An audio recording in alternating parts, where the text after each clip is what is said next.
खजाने की खोज की कहानी। पुराने समय की बात है। गांव में धनीराम नाम का एक किसान रहता था। उसके पास 4 लड़के थे। धनीराम अपना घर चलने के लिए अपने खेत में कृषि कार्य करता था। लेकिन धनीराम के चारों लड़के बहुत ज्यादा आलसी थे। वह कभी भी खेतों में काम करने के लिए नहीं गए थे। वह सारा दिन अपना समय गांव में इधर उधर बैठकर बिताया करते थे। एक दिन धनीराम अपनी पत्नी से बोला कि आज तो मैं जिंदा हूं तो सब कुछ सही चल रहा है, मेरे बाद कौन खेती करेगा? हमारे बच्चों ने तो आज तक खेतों में कदम तक भी नहीं रखा है।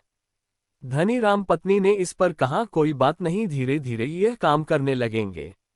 इसी तरह से धीरे धीरे समय गुजरता जा रहा था। एक दिन धनीराम की अचानक से तबीयत खराब हो जाती है और वह बहुत ज्यादा बीमार पड़ जाता है। इस दौरान धनीराम अपनी पत्नी से कहता है कि चारों लड़कों को मेरे पास बुलाऊं, मेरे पास समय बहुत कम है। इतना सुनने के बाद धनीराम की पत्नी अपने चारों लड़कों को उनके पिता के पास बुलाकर लाती है। धनीराम इस बात से बहुत ज्यादा चिंतित था कि उसके बाद उसके लड़कों का क्या होगा। इसलिए उसने अपने चारों लड़कों को अपने पास बैठकर कहा कि मेरे पास जितना भी कमाया हुआ धन था, मैंने वह सारा अपने खेतों के नीचे दबाया हुआ है।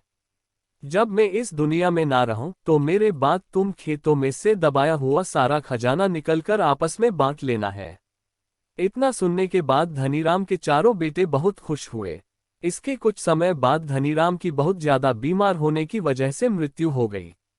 धनीराम की मृत्यु के कुछ दिन बाद उसके चारों बेटे खेत में दबे हुए खजाने को खोदने के लिए निकल गए। खेत में पहुंचने के बाद चारों बेटों ने पूरा खेत खोद डाला, लेकिन उनमें से किसी को भी खजाने जैसा कुछ नहीं मिला। इस बात से वह चारों बहुत निराश हुए और उन्होंने घर आकर अपनी मां से कहा कि पिताजी ने खेत जो खोजने के बारे में बताया था वह एक झूठ था। हम चारों ने पूरा खेत खोद डाला, लेकिन हमें खेत में कोई भी खजाना नहीं मिला। यह सुनकर उनकी मां बोली कि तुम्हारे पिताजी ने अपने पूरे जीवन में यह घर और खेत ही कमाया है। अब जब तुमने इतनी मेहनत करके पूरा खेत खोद दिया है तो अब उसमें बीज भी डाल दो। इसके बाद चारों बेटों ने खेत में बीज बो दिए और मां के कहे गए अनुसार खेत में समय पर पानी और खाद डालने लगे। समय बीतता गया है और कुछ समय बाद खेत में फसल तैयार हो गई।